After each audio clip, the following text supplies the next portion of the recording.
This podcast is sponsored by nobody. Hey dudes, welcome to Splat from the Past, the only 80s themed horror and sci-fi show where things could get totally radical.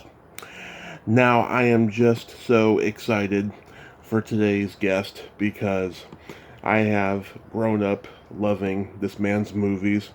I am talking about Michael Pressman.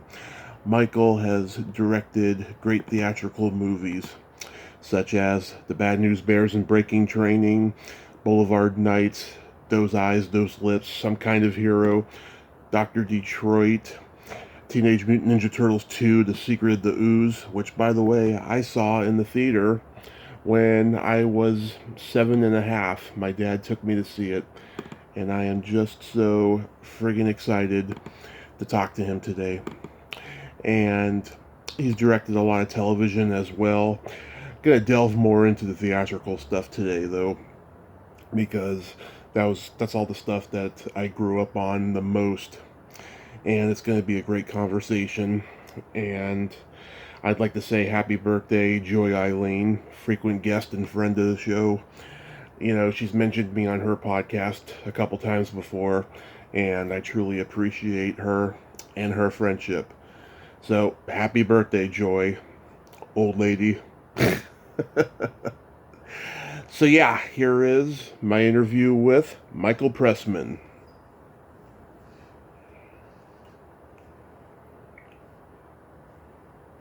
This is such a great honor. Thank you for taking the time today, because all your movies were a huge part of my childhood. This means a lot to me. You are more than welcome. Thank you. You know, it's been it's a treat for me too. Thank you, sir. Thank you. So, going back in time, I was reading that your father directed Broadway plays. Your mother was a dancer. Yes. Did you gravitate toward show business early on in your childhood? Yeah. You know, the phrase is as I was telling somebody. I'll quote it. I was working on Law and Order SVU, and I'm directing Mariska Hargitay, and she asked me something about my family and my background. Right. And I started to tell her, and she said, "Oh, you were born in a trunk." Yeah. And yeah, I mean, you know, hanging out with my father at the age of 7 and 8 years old, and watching rehearsals with Jason Robards in a play, and then going backstage, and you know, I got the bug. I got the bug early. Let's put it that way. Yeah. Was there a movie you saw that influenced you, that made you want to direct? You know, I would say that my parents took me to a lot of the Charlie Chaplin movies, which had a revival in the early 60s. You know, they had kind of been banned for years when he had the whole political McCarthy period story. And so when the revivals came, they took me to every single one. And I remember feeling at the age of 10 and 11 and 12, oh God, you know, it spoke to me. And I remember feeling like, boy, I want to make movies. And I proceeded, and someday I will put these out on a website or something. My father had bought a camera.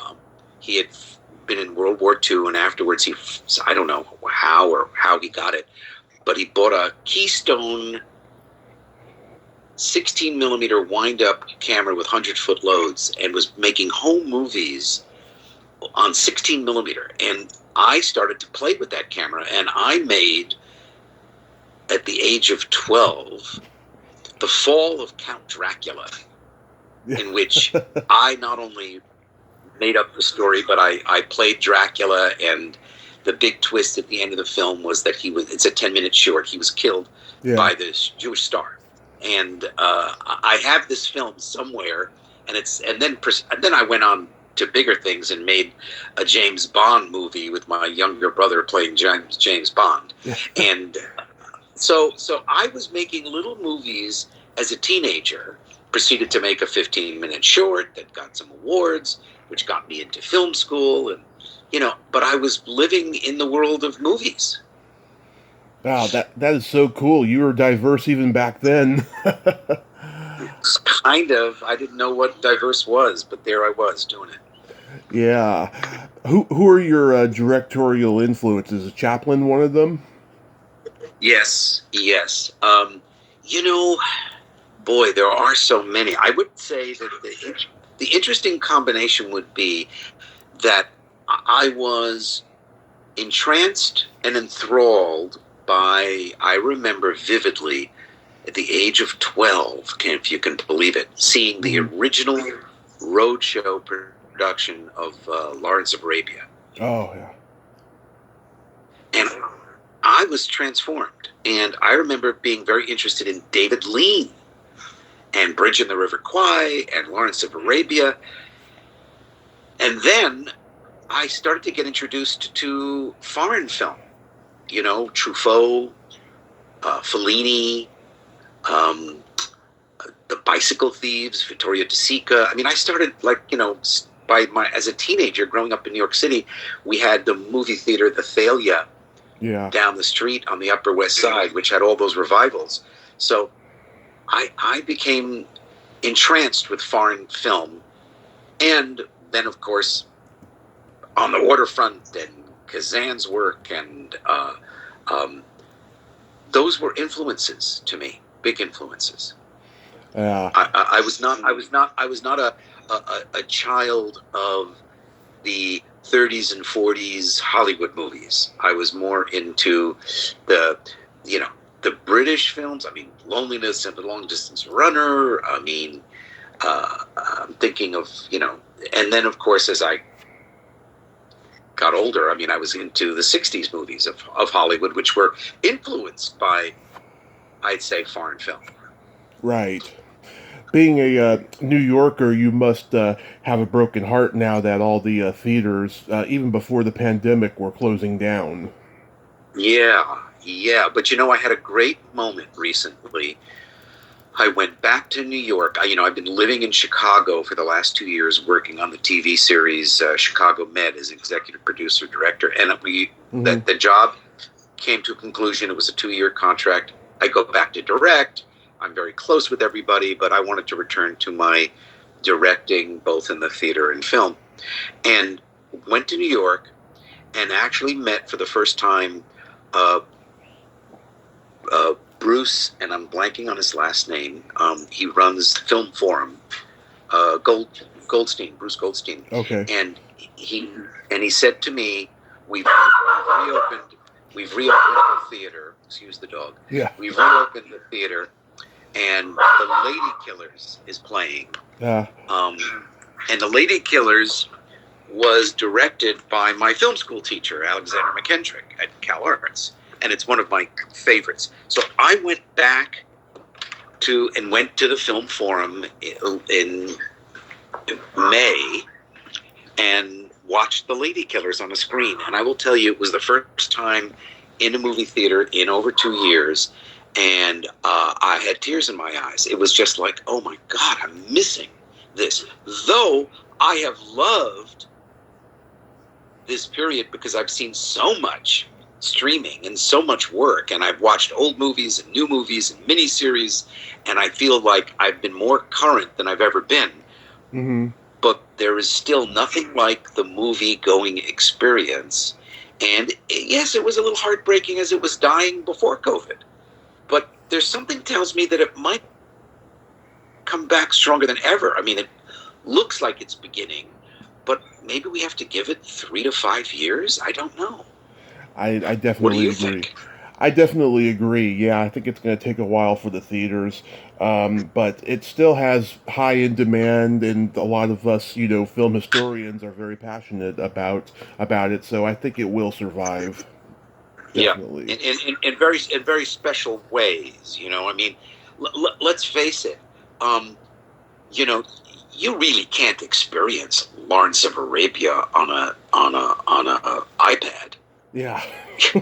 Now, I can, because I'm having sense memory. I can remember what it felt like as I watch it.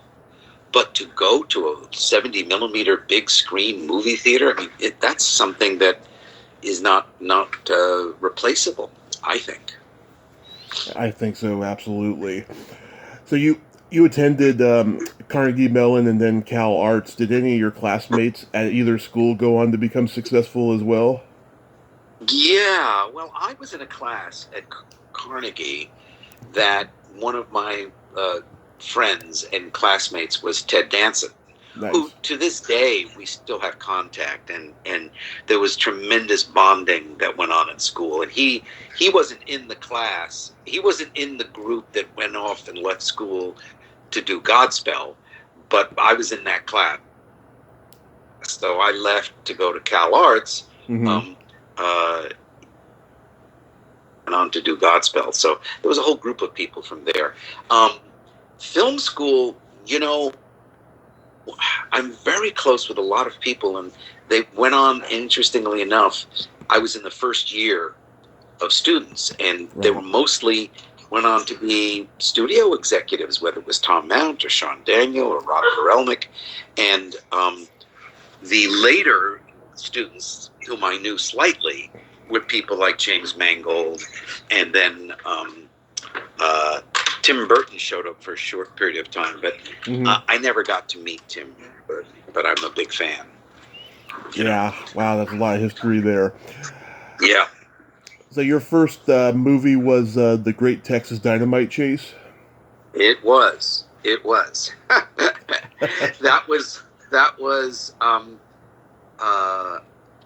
unbelievable opportunity. It came about because when I was growing up in New York, I went to the same school as a lot of kids who were children of the blacklist, and Jonathan Kaplan, who is a great director, directed The Accused and lots of other movies, White Line Shooter, was a friend, and we were very close. And after film school, I was sort of trying to get a job anywhere, and Jonathan showed up in LA having directed 2 Roger Corman sort of exploitation movies, and he said, I'll get you an introduction, you got to come up with something. And so, make a long story short, Jonathan was the one who introduced me to Roger Corman, and he agreed to distribute The Great Texas Dynamite Chase if we could find the money. So we spent a year and a half finding $200,000 with a distribution agreement, and my classmate from film school was at the time David Irving, who I'm also in contact with, and we together produced the movie. And we got David Kirkpatrick, who was also a Cal Arts graduate, to write the script, and he went on to big success at Paramount as an executive, and so that's how it began. Wow. That must have been really stressful to spend a year trying to get that money. It was. The beauty was that we raised that money with a distribution agreement. So I had in paper that everybody who invested would see, like if you spend $10,000, you'd see 2/3 of that back. Wow. Or wait a minute, no. Well, yeah. He was financing 120 or 30,000 of the 200,000. So it was like investing 1/4. Anyway, it was a very crazy deal, and it all worked out. What was it like working with Jocelyn Jones? Jocelyn Jones is one of the great ladies. We are also in touch. Isn't that amazing? All these years later, she's written a wonderful book, and she sent me the book, and we've been emailing, and she went on to be a terrific acting teacher and coach. Right. But we had a blast. And everybody had an absolutely great time on that movie, Yeah, some great actors in there. Oliver Clark, Bart Braverman. Oh, of course. Bart Braverman was a Carnegie classmate, and that's how I found Bart. I think we had communicated about a year ago. And Oliver Clark, who is hysterical and amazing, I haven't been in touch with in a few years, but then he went on to also be in Dr. Detroit for me years later. Yes, indeed. He's the guy that Aykroyd gets the cowboy outfit from, right? Yep. Yeah. You're right on. Now, The Bad News Bears and Breaking Training is my favorite of the three movies. It always has been. As much as I love the first one is very slow. It's kind of dark, but this one is faster paced. The humor is more hilarious. What drew you to this project? Well, that's an interesting story.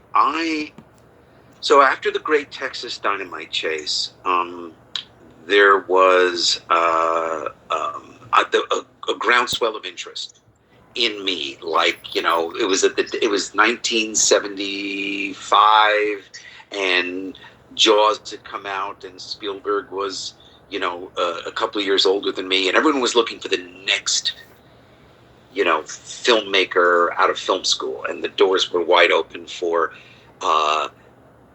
instant success and instant failure. And I knew many people who fell to the waysides.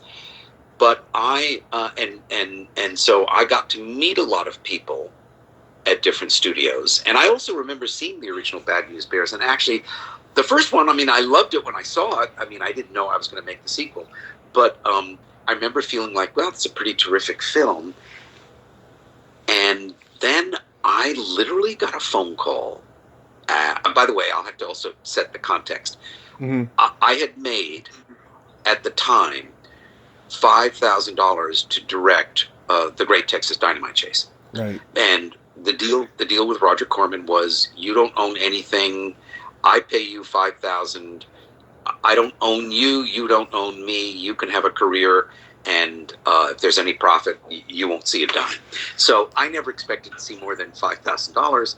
And that money got me and my wife at the time through, almost a year. I think our payments at the home were a couple of $100 a month, and our $140 a month. I don't remember exactly. Yeah. Oh yeah, no, we were living in Laurel Canyon for $135 a month. Anyway, out of the blue, my agent at the time was a young agent named Jim Burkus, who went on to be the head of United Talent Agency, but UTA. But at the time he was starting out, I probably was one of his own clients. But he was a go-getter. And I get a phone call out of the blue from a guy named Don Simpson, who of course went on to be Simpson Bruckheimer and had a big career as a producer. But he was a young executive at Paramount. And he goes, I just saw the Great Texas Dynamite Chase. I think it's great. Would you come in and meet to direct a sequel of the Bad News Bears? And I'm like, are you kidding? Out of left field, out of nowhere. Now, they had no script. As they said, all they had was a release date. Right. And they had no Walter Matthau. They had no Tatum O'Neal. And they had this idea of going to the Houston Astrodome. Anyway, they hired me and Paul Brickman, great screenwriter who wrote a great script. And we tailored this movie really more for the kids. Yeah. There was nothing kind of mature about it, though Paul Brickman's a wonderful writer, so there was a tremendous, wonderful story between Kelly Leak and his estranged father, which was Bill Devane. And that was wonderful. But I remember sitting there with Paul, who had to write the script in 6 weeks, and he couldn't figure out what to write. Right. And he said, the idea of let them play at the very end of the film. He said once he figured that out, he wrote the script backwards. He knew the ending, so he was able to write that script. And we shot it and edited it in record time, and it came out that summer. And I had no idea how deep I was in. And the film turned out to be a success. So it was one of these great moments. It was Michael Eisner's first studio movie at Paramount. A lot of people were taking a lot of risks. And I was, as I had heard later, I think I was of a list of 15 directors. There were 14 who passed. Yeah. And I was the 15th who said yes to no script and no stars because I didn't know what I was doing. Yeah. I've talked to David Pollock, great guy. You know, he told me he was in touch with the hitchhiker girl in the movie for a while. Yeah. Oh, yeah. Right. She was a sweetheart. I remember she showed up in L.A. and I ran into her at a restaurant. Vicky, somebody is what I remember. But Yeah. that's nice that they had contact. Yeah. Well, David Pollock. My God, look at him. He's a politician, isn't he? Running? Is he in Congress in Los Angeles still? I don't know exactly what he's doing, but Something along those lines. Yeah, it's been about a year since he and I talked, but he's happy what he's doing. Yeah. great, great, The relationship. lovely man. Yeah. The relationship between Jackie Earle Haley and William Devane is pretty sweet on screen, but isn't it true they got into a fist fight? That's new to me. I didn't know that. Yeah, I was reading on the IMDb that they got into a fist fight at the rap party or something, and everyone had to Ooh. get all over them. Wow. Did it say where this rap party was? Was it El Paso, Texas? Because everyone probably got very, very drunk. It most likely was. I don't recall if it was in Texas or not. It must have been, because we ended up in the last 2 weeks shooting all the El Paso stuff on the road to the Houston Astrodome. So if it happened, it could have actually happened after late hours into the party. Yeah. Wow. Yeah. I think Jimmy Baio is really good in the movie. I think he should have been bigger. Yes. I think he should have been bigger than his cousin Scott. Really. You know what? I never knew what happened to Jimmy Baio. I don't know what happened. Is he still acting? I don't think so. No. Yeah, he was terrific. Carmen Ranzani. Carmen Ranzani. Yeah. Right, it was very funny. Very funny. Anyway. And you gave it was a great experience. It was the other right. anecdote that I have to share, which is the one that sort of gives you an idea Uh-huh. of the innocence of the group. Yeah. Was the boy who played Engelberg, the fat boy who was the catcher in the first movie, right. had gotten very thin. And when I showed up, they said we want to cast a new boy. So they did a search around the country, and they landed on this young man named Jeffrey Lewis Starr. Right. Sweet boy. Never been in a film, never acted, but he was such a natural. And so he comes in to audition, or he comes in to meet, and everyone's very excited. And he says to me, do I have to learn my lines for the whole movie before we begin? And I said, what do you mean, Jeffrey? He said, well, don't you just do it all at one time?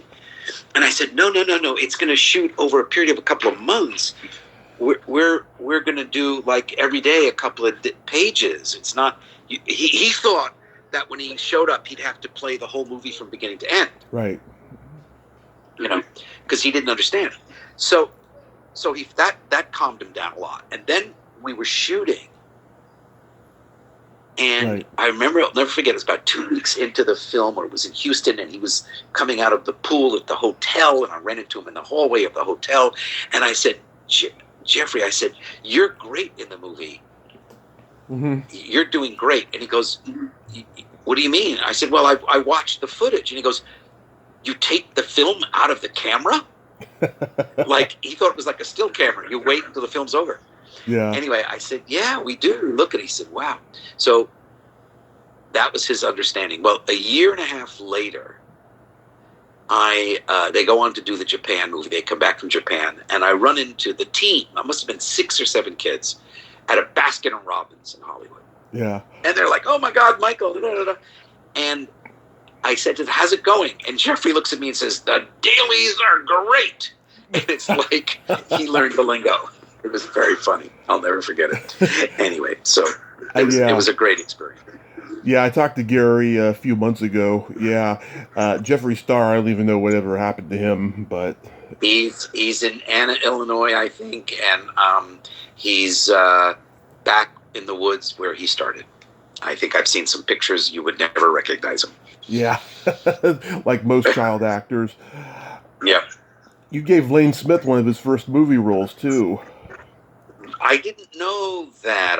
Lane Smith was a brilliant actor. I think he passed away a few years ago, if He, I'm not mistaken. he did. Is Yeah, that? Yeah, brilliant actor. yeah. Brilliant actor. He died way too soon. He was really Yep. good. Yep. So, Boulevard Nights, that was a departure for you because it wasn't a comedy. Correct. And I, both Great Texas Dynamite Chase and Bad News Bears were comedies. And you know, someone once wrote about me that the variety of my films is the very essence of my uh, my output, which is I can't be pigeonholed because at the moment, that time, I was heading towards being, quote, a comedy director. But as you have seen over the years, I've done some dramas and done a lot of drama on television and Right. really love both forms. So I was sent the script because I knew some people involved in the project, Tony Bill and then Mark Rosenberg, who was the executive at the time. And I was so taken with the story and so interested in the culture and the challenge that they were very surprised that I went, yeah, I want to do this. And today, in a sense, I don't know how a white Jewish young man would have the opportunity to direct a film with a full Chicano Mexican cast, but we shot it in East LA, and it's a film that I'm very particularly proud of that has actually sort of had a resurgence in the last couple of years when it was declared one of the 25 chosen by the Library of Congress for preservation. So that was Oh, a that happened recently, about 2 years ago. that is so cool. I didn't know that. Yeah, Yeah. yeah, I think The Warriors is in Congress too, and they both came out around the possibly. same time. Mm-hmm. Yeah, Yeah. that movie, along with The Wanderers and Over the Edge, all these gang-related movies at that time, they all like caused riots in the theaters. Do you know if there was a riot with this one?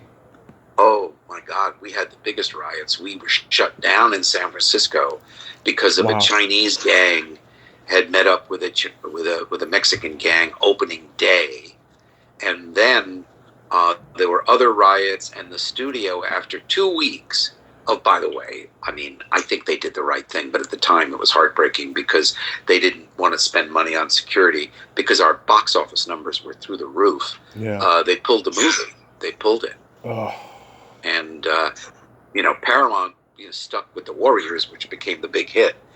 But you know, Boulevard Nights, did certainly lasted the test of time, which I'm very proud of. I recently saw it mm-hmm.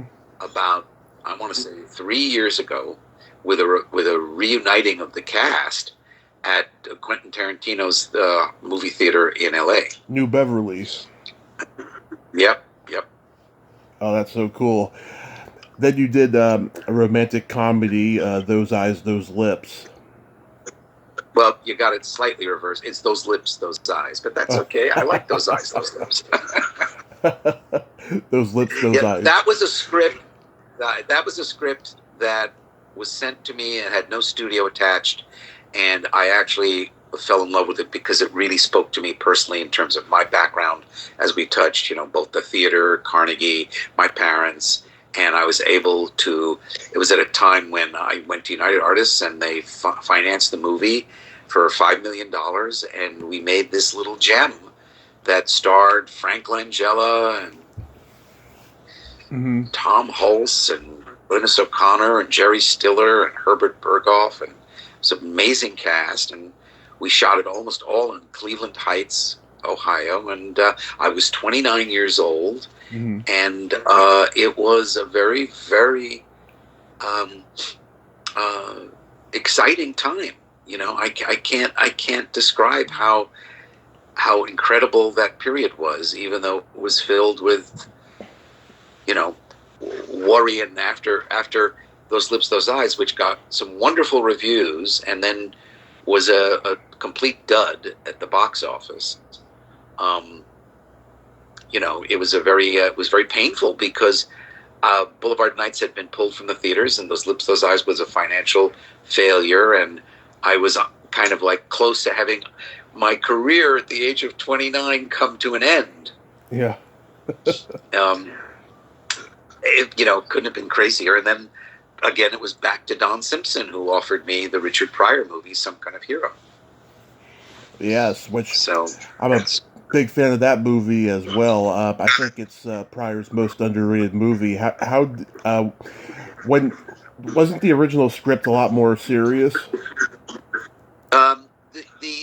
The original script was written for it was an angst-ridden story about a white man returning from Vietnam and all his anxieties, but we really tailored it for Richard Pryor. But the real story is that Pryor wanted to do a drama, and he and I had a handshake to try to make it a serious film with humor interspersed. So the movie was met with confusion by the audience because the studio ended up selling it as a comedy, and it really wasn't. But there was humor in it enough to satisfy some of the Pryor audiences. It was it was a modest hit, but it was one of the great experiences of my life because I got to work with a genius named Richard Pryor, and sadly, he was recovering, from having had his accident where he, burned himself up on freebasing. But he was a vulnerable, sensitive, open human being, and we had a wonderful working relationship. Yeah, so there wasn't no tension. He wasn't doing drugs or doing anything crazy on set. No, that I was aware of. None that I was aware of. Was there tension? Well, there's always tension making a film, and in fact, we had constant battles about the script with the studio, and it was you never knew emotionally who would show up that day with Richard Pryor, but we had a great working relationship, and it was a very honest one, which was nice. That is really good. Let's see, how was working with Margot Kidder? Wasn't her and Richard dating at the time? They were dating secretly halfway through the film. They met on the movie. My memories are fond, but I will say that it was a challenge. I don't know how to put it. It was a challenging job, but you know what? I so adored Margot, and she was, I think the only word I could say was challenging. And the reason I say that is because the part in the script was very thin for her, and I think she brought a lot to it. And we did a lot of rewriting during shooting, but I was very proud of her work and proud of the film. And it was at the end of the day, it was a really great experience. Yeah, she was a very. There was some controversy. Go ahead. There was controversy about the black and white relationship that they had sexually in the film. It was very graphic, and the studio cut a lot of that out. Oh, I didn't know about that. Yeah. She was a very eccentric, free spirit from what I see. She was on the Dick Cavett show in the early 70s. No one knew her as an actress. She was like protesting against something political at the time. She goes on there. She's barefoot. She looks like she's tripping off of something. I don't know what. Wow.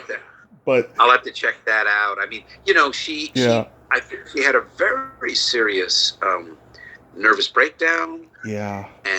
And then was found homeless. I mean, it was terrifying stories. And then she had an accident. I think was it a car accident or all I know is yeah, terrible ending to Margot, wasn't it?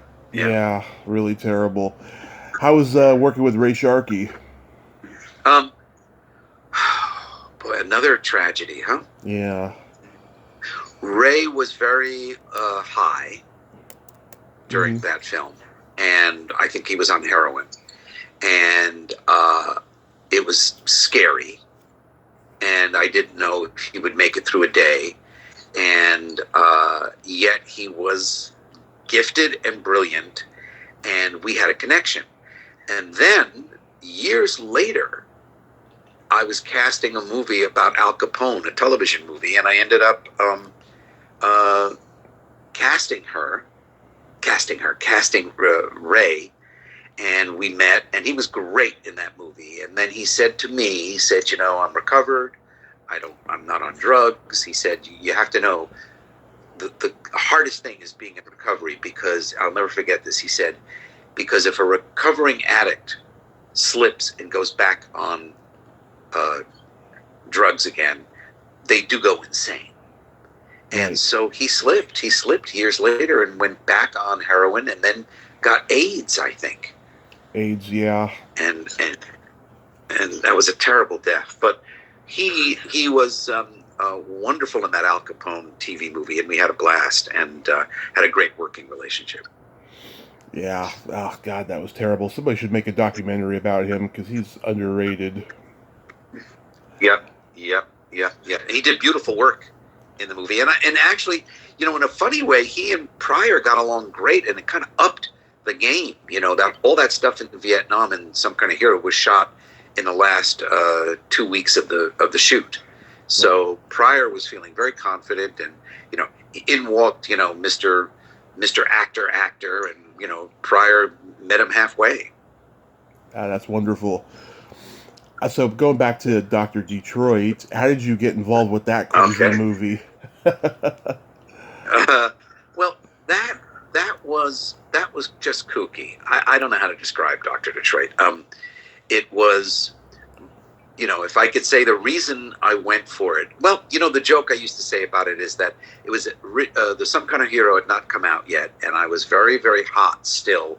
But my agents at CAA were very concerned that the film, the Some Kind of Hero, was going to disappoint, and they sent me a CAA package. And the joke I used to say is, the package had a wrapping, but there was nothing in the box, because it was Dan Aykroyd in a script that had to be completely rewritten with a start date. And all I could say is it was a madhouse from beginning to end, and the only thing that kept it together was my love for, you know, French farce.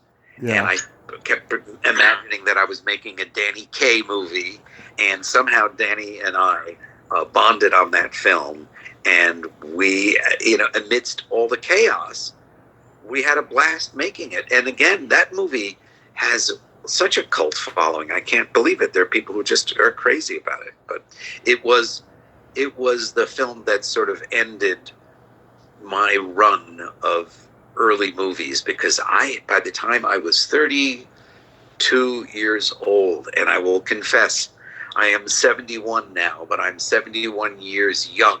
Yeah. like Mel Brooks describes when he says, I'm 2,000 years young. I'm not 2,000 years old. So when I made, so by the time I was 32, and that movie came out, and it was, you know, a financial failure, and also actually, you know, didn't even get good reviews. I went into theater movie jail for a couple of years, and that's when I started working in television. Yeah. Wow. So how did Aykroyd get to be cast in the lead? This was like the first movie he did after Belushi passed. Well, he was cast in Dr. Detroit before Belushi had passed. And I remember meeting Belushi with Dan a couple of times, and he was very worried about Belushi. Yeah. And then when he did die, they not only pushed Dr. Detroit through for Dan's career, but he signed on to Trading Places before Dr. Detroit came out. So it was a very complicated time. Wow. Was he depressed at all? Was he focused? He was very focused. Yeah, he was sad. I wouldn't say depressed. I would say he was very sad at times. I could see it. I could feel it. It was a piece of him. Yeah. And he was working to honor that. You know, I think he was feeling compelled to overcome it. But there were times when he was very sad. Well, understandably, actually. Right. Well, he came out of it just fine. I mean, he's got his own vodka now, so. That's what is the name of his vodka? Because I'm a big vodka drinker. What is not a big one? I have my vodka martini once a week. But what is his brand? I have to find out. Huh? It's called Crystal Skulls. The Crystal Skull vodka. I haven't had a drink in 6 years because I had an accident 6 years ago. But about 10 years ago, I tried it and I really liked it. Okay. Well, I think you're the smarter one than me. But I have to say that if I have a weakness, it's my vodka martini once a week that started up during COVID, because I actually saw a Stanley Tucci YouTube on how to make a vodka martini, and he got me hooked. So it's Stanley Tucci's fault. I used to love a glass of red wine every now and then. That was my thing. Yeah. I don't miss it. I don't miss my wine anymore. How was directing James Brown? That must have been surreal. You know, it was surreal. There was very little directing. He did his thing, and it was, you know, we were all a little bit in awe, and I'll never forget, you know, I spent, about 2 or 3 days with him, and then I think right after the shoot, he was doing a New Year's Eve concert in the Valley in L.A., and I took a group of people to it, and it was he did the pre-show. I think it was over around 11:30 at night, and we went backstage, and one of the people representing James Brown came down the stairs, I remember vividly, and said, James would like to drink into the new year with you. And I excused myself. I went up, I sat with him, and he pulled out, 2 glasses of champagne or whatever it was, and he looked at me and he said, "Where's my money?" And I went, "What?" And he goes, "They never paid me." And I said, "Are you serious?" And I'm like 30 years old. I didn't know what I was like, "Really?" I said, "Oh my God, I'll look into it right away, James. I'll see." So I go to his assistant and I go, what is this? He said, "Oh, don't believe a word. Don't believe a word." James says, he says, "We keep all his money. He's been paid. He's looking for cash. He thought maybe you had cash on you." I'll never forget that. Oh, that's great. That's priceless. Yeah. How did Devo get to do the theme song? That was an idea on the studio's part at the last minute, and I thought it was a great idea. But at the time, it was a little heartbreaking because Lalo Schifrin, who had done the score, had written a great main title. But they were really looking for something fresh, and I think it was a right move. And Devo showed up literally in the 11th hour, and, it was rush, but they did a great job. I agree. I think it's a great song. It's an underrated one from them. Yep. I did get to interview an actress from the movie, Diane Robin. Diane Robin from Dr. Detroit? Yes. Now, this is a funny story she told me. I went back and listened to the interview. This is what happened. She accidentally got hit by a car by somebody who was affiliated with the movie. And looking back, I should have asked her specifically who, but I didn't. But she was telling this funny. It was so funny the way she told it. So the person it could have been the casting director. Who knows? And the casting director, well, let's just say that it was. The person said, "I'm casting this movie, Dr. Detroit. Are you an actress?" She's like, "Yeah." She's like, "Well, to make up for hitting you, you can come in and audition." And so she did. Oh, you mean, wait a minute. Oh, hold on one second. Was this was happening in L.A. or in Chicago, or you don't know? In Doesn't L.A. matter, really. In L.A. Okay. So she had a car accident. So she was in a car and he hit her. Okay. All right. And okay. Yeah, and then I think she just like scraped her knee or something like that. It Right. wasn't serious, and so she did her scene. She was supposed to be with Aykroyd at the end of the movie at the party, and I think a bulk of it was cut. Oh. Gee, I'm trying to. So is she in the movie? I think she is just very briefly.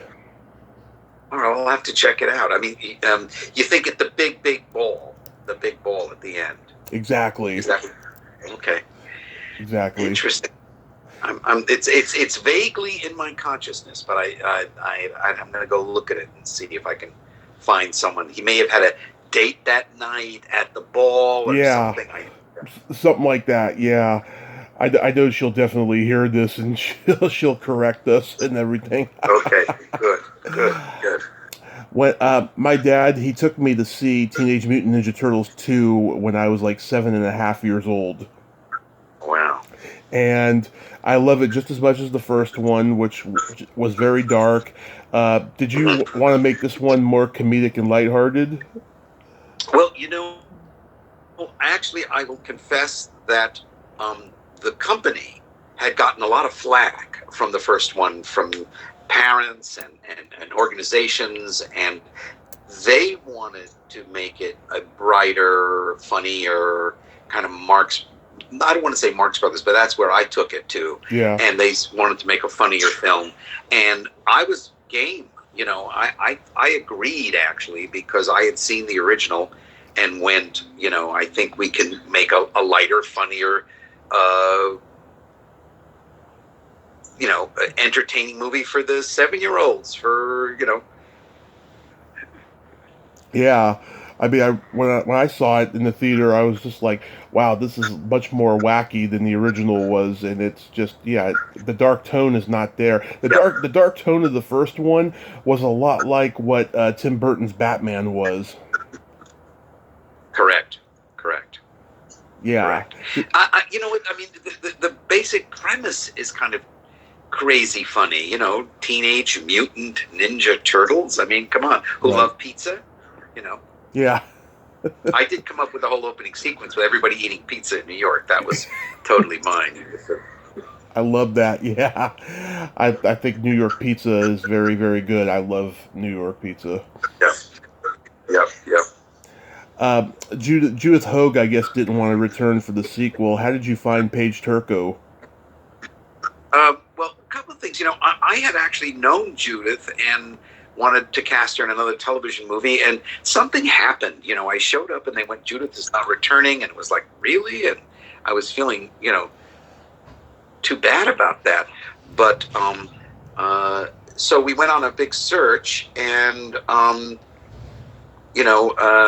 Paige came in and auditioned, and she kind of knocked us all out, and um, you know, we were very taken with her.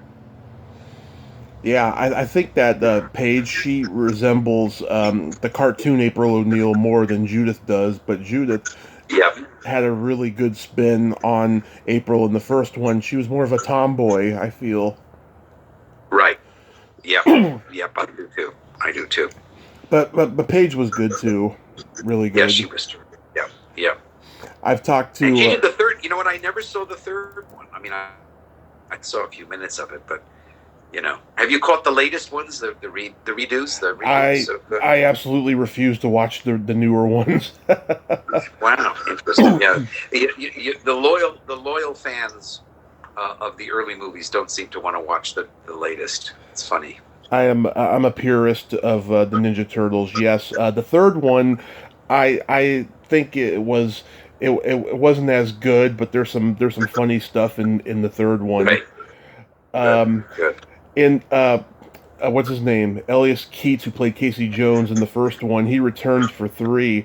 Was there any talk? Oh, Was there ever a talk about him being in two? you know what? I don't understand what happened. I came on, and Elias was also. They didn't write for him, and he wasn't going to do it.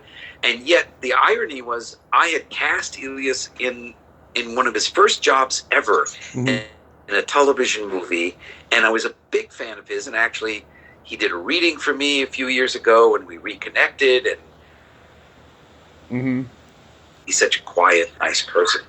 But No, they had wanted to sever the stories. They didn't want. I don't know why, but we were already when I came on. It was literally, there was an outline, and it was Kino, and it was Ernie Reyes, and Yeah. there you have it. I've talked to Robbie Rist, who does the voice of Michelangelo, and I think he steals all three movies with his one-liners as that character. He's so damn funny. Yeah, yep. He's terrific. I told him, I still to this day I still quote, look, there's Raph. Yeah, a little too Raph. Right. Or That's a yeah, or remind me to write a letter to Ralph Nader. yeah. Great lines. Anyway, so that's. Anything else before we kind of wrap this up? Yes. Yeah. Oh, how did Vanilla Ice get to be in the movie? That was an idea. It wasn't mine. Mm-hmm. I'm not going to claim responsibility or blame. Yeah. Credit or blame, but it was from. I don't know how that came about, but he certainly showed up, and with his entourage, more important than he ever thought he should be, and but he worked out. He did it. He was terrific. I know so many people of my generation still quote "Go Ninja, go Ninja, go." I know. Isn't that funny? I think it was a riot. It was a riot. It wasn't that your wife that Shredder grabs in the club? It was. We ended up making a film together years later called Frankie and Johnny Are Married, and yep, that was her. God, you really have tracked all this. And then, of course, one of the dogs, one of the creatures that comes back as a little puppy was one of my dogs. Oh yeah. Yeah. But yep. Oh, that's so cool. So, which do you like better? Do you like directing theatrical or television?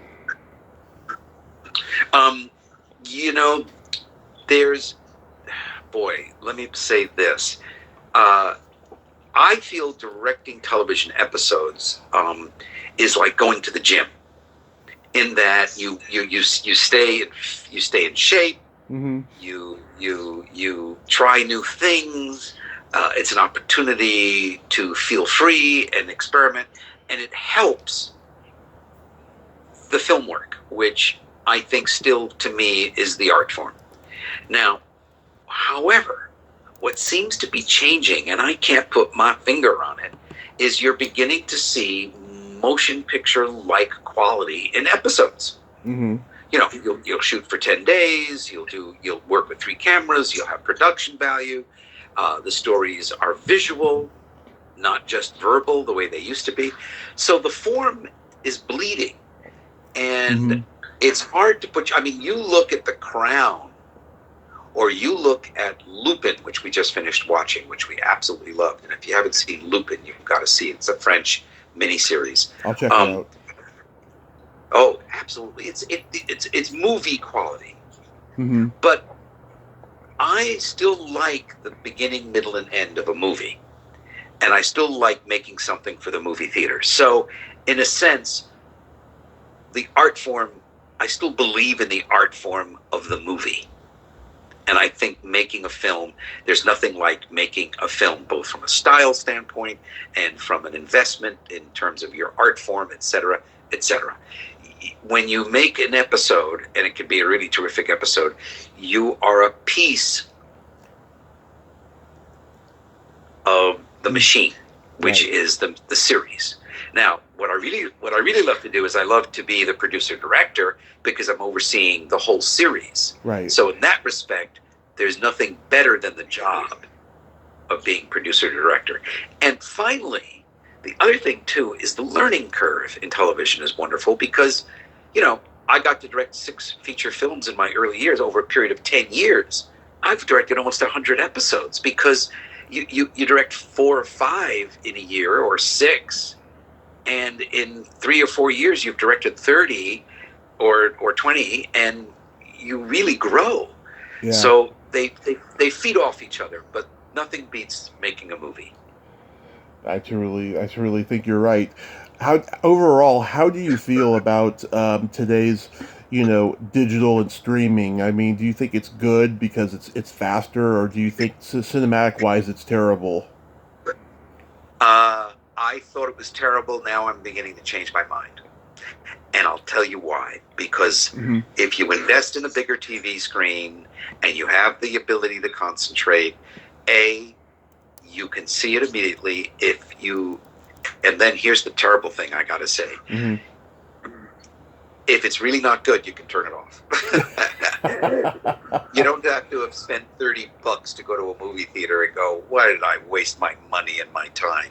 Here, if you love it, you can stay with it. And if you don't, you can turn it off. Um, I love the accessibility. I love the fact that we can watch it. I will say that it seems that it's not, I still believe it's not going to take the place of going to a movie theater. It just won't. Yeah. I mean, I like the accessibility too, but the only problem I have is that I everything I watch on Netflix or Amazon, I feel like I'm watching a TV movie on HBO or Showtime. It's like they need to put more money and more effort into them, you know? Yeah. I think the big thing that's changed, which is, and this is the downside of it. Okay, Hmm. um, you are held captive in a movie theater. You give a movie not only the full run of it, but you give a movie 30 to 40 minutes for it to kick in. You could sit in a movie theater and go, "What the hell's going on? What the hell's going on?" And then 40 minutes into the film or 45 minutes into the movie, you go, "Oh my God, I've been hooked. They tricked me. I'm involved." And now you take the ride. You don't do that on streaming anymore. So movies are being created for streaming in a way that says you got to hook them in the first 10 minutes. And that's not the way movies were designed, storytelling wise. There's a whole period where films were slower and you would live in that world. And Right. now you don't have that kind of patience. And it's kind of like the way the world is, period. The way the world moves. The short attention span, yeah, of the world. Yeah, yeah, So do you yeah, have any yeah. It's unfortunate. yeah. So do you have any upcoming projects you can mention? I am working on developing a Broadway musical revival of Damn Yankees, which Nice. is something, yeah, which is dear to me, and I've been involved in it for 3 years, and it's looking like it's going in the right direction. And if all goes well, we will be on Broadway in 2 years. So Oh, that's so exciting. I had directed both theater in LA and Broadway before, and it's another one of my great loves. So this is very exciting. that is Very exciting. great because I think the last time it was on Broadway was in the '90s when Jerry Lewis was doing it, Yeah, and yeah, I think it yeah, was kind of tainted by Jerry's yeah. bad reputation. I think that Right. I think with you doing it, it's going to be revived. Oh, it's very. If we're bringing it up to year 2000, it's a black ball player who has a dream to an older man to be a superstar, and it makes perfect sense. It's not even related to uh, the diversity. It's not even related to Black Lives Matter. It was an idea that I had 3 years ago that made perfect sense because look at the diversity of baseball today. So it it's a real great opportunity to bring it forward. Great. And any television work you're doing? I'm going back to Law and Order SVU and Chicago Med, and I'm developing some projects, but that's too early to talk about. But the bottom line is, I survived COVID. We shot this year. We did some great work on Chicago Med, and I think I'm enjoying my summer. Wonderful, wonderful. Michael, Yeah, this has been an amazing honor. Thank you so much for taking the great. time today. My pleasure, Tommy, and best of luck to you. Thank you Okay. so much, sir. You have a great day. Thank you. Bye bye. Bye bye. Well, there you have it. Michael Pressman. Ain't he a cool dude? What a great storyteller and very humble guy talking about his career like that. And he's reviving Damn Yankees. You gotta love that. Well, until next time, this is Tommy Throwback Kovac saying There's no shame in living in the past, because the present sucks. Later, dudes.